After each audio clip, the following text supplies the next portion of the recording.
One day, my mother-in-law dropped a bombshell on me. She said that my husband was having an affair and that she was supporting him in this. On top of that, they planned to live together at the mistress's house. At my in-laws' home, my father-in-law was in a wheelchair and needed constant care. Despite this, my husband and his mother both left to live with the mistress. What they did was clearly unforgivable. Still, I couldn't just abandon my father-in-law, so I stayed to take care of him. As I struggled with what to do, my father-in-law suddenly stood up. My name is Linda, and I'm 30 years old. I've been married to my husband, Bob, for almost 3 years. In the beginning, our relationship was great, but now we don't talk as much. Is this what people mean by getting used to each other? The more we knew about each other, the more our love settled down, and we started living a more stable life. There was nothing wrong with our marriage, but it had become a bit boring.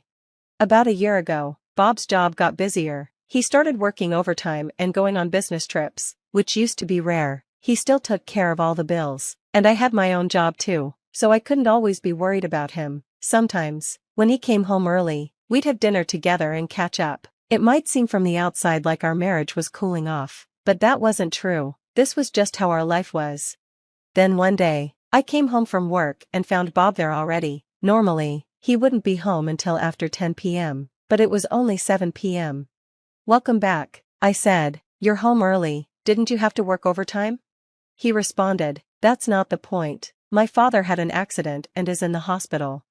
According to my husband, his father had an accident while heading to work at his own company. A car ran a red light and crashed into him. Luckily, his injuries weren't fatal, but he ended up paralyzed in both legs and one arm, leaving him in a wheelchair. I couldn't believe it. My father-in-law, who loved hiking and fishing, was now stuck in a wheelchair. It was heartbreaking. He was always an outdoor person and would take my husband and me on trips to various places. He treated me like his own daughter and often said, "If you ever have any problems, don't hesitate to ask me for help." Now, hearing that he had an accident was hard to accept. My father-in-law owned his own company, but since my husband worked elsewhere, we weren't told right away about the accident. We only found out when my mother-in-law called us. In these times, it was difficult to visit him as often as we wanted, and it was frustrating. One day, my husband, Bob, spoke to me with a serious look on his face. "Linda, Mom asked me for help with Dad." "What does she need?" I asked. "She's finding it hard to take care of him by herself, so she's wondering if we could help." "You mean take care of your father?" I asked. "Yeah," Bob said. "Mom's getting older, and she can't manage everything alone anymore." "So we'd have to move to your parents' house?" "Yes, there's plenty of space there, and we could all live comfortably. What do you think?" I fell silent. I cared deeply for my father-in-law, but I couldn't just agree to something I'd never done before without thinking it through. "It's not that I don't care about your father," I said, "but I also have my job." Suddenly being asked to provide care, I'm not sure what to do. I tried to think of the best solution, but nothing came to mind. Sensing my hesitation, Bob took my hand and looked at me directly. "I need you," Bob said. "I know it's going to be tough since it's your first time, but I'm worried that if we leave everything to Mom, she'll break down too." "I think it will be hard," I said, "but I have my job." "You can quit your job, Linda. I'll cover all the expenses. Can you focus on taking care of Mom and Dad?" "Quit my job?" "Yes," Bob said. "I'll support us financially. That's why I need you. Our family needs you." He was practically begging me on his knees. Eventually, I decided to quit my job and take care of my father-in-law, just as Bob had asked. A few days after we moved in with Bob's parents, he suddenly announced, "I'm going to take over my father's company and become the president." Even my father-in-law was surprised, but he seemed happy that his son was willing to take over the business. With tears in his eyes, my father-in-law said, "Bob, I can't believe you're saying this after all the times you said you didn't want to work for the company." "Well, with you in this condition, Dad, I can't just let the company go. I need to step up." "Thank you," his father said. "I was worried about what would happen to the company. I thought I'd have to leave it to someone I trusted, but if you're willing to take it over, I'd like to pass it on to you." "I'll do my best, Dad.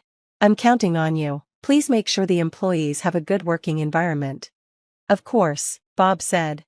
Bob officially took over the company, and my father-in-law stepped down from president to chairman. Although the chairman usually has responsibilities, my father-in-law decided to let Bob run the company completely, keeping only the title. 2 months passed since Bob became president. Every day, He would come home late, usually past midnight. At first, I thought he was just busy with his new role and was working overtime, but working late every single night seemed strange. What really made me suspicious was the odd smell coming from him. One night, I couldn't sleep, so I got up to get a glass of water from the kitchen. I heard the front door open, and when I greeted Bob with, "Welcome home," I noticed a strong smell of soap coming from him. Bob looked surprised to see me awake. "What? Why are you up at this hour?" "I couldn't sleep. You've been coming home late a lot," I said. "Well, I can't help it. I've taken over Dad's company, and there's a lot I don't know." "I see, you must be exhausted," I replied. "I'm tired, I'm going to bed," he said, trying to leave, but again, I caught that strong soap scent. On impulse, I grabbed his arm and asked firmly, "Bob, who do you usually work overtime with?" "What? Why are you asking me that?" he responded defensively. "I just noticed a nice scent on you." "How should I know? I'm working hard, so stop asking me petty questions." His irritated expression only made my suspicions grow. As I wondered how to confront him, Bob let out a frustrated sigh. "Can you stop with that already?" Bob snapped. "I come home tired, and you start questioning me right away. That's not a nice welcome." "I didn't mean to, I was just curious," I explained.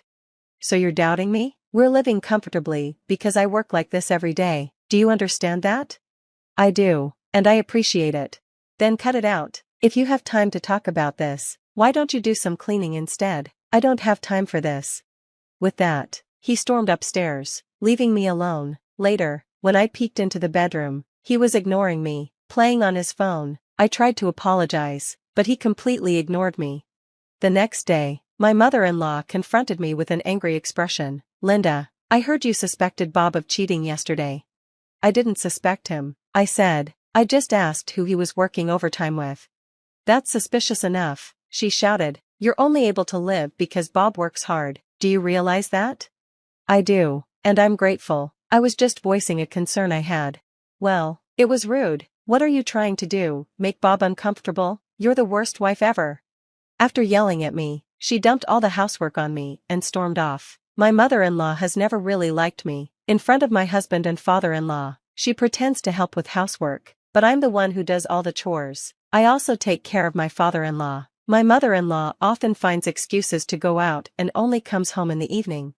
My father-in-law, who mostly stays in his room, doesn't know how often she leaves during the day. Occasionally, people from the company visit him, but other than that, he rarely leaves his room. On top of that, my mother-in-law warned me not to tell my father-in-law or Bob about anything unnecessary.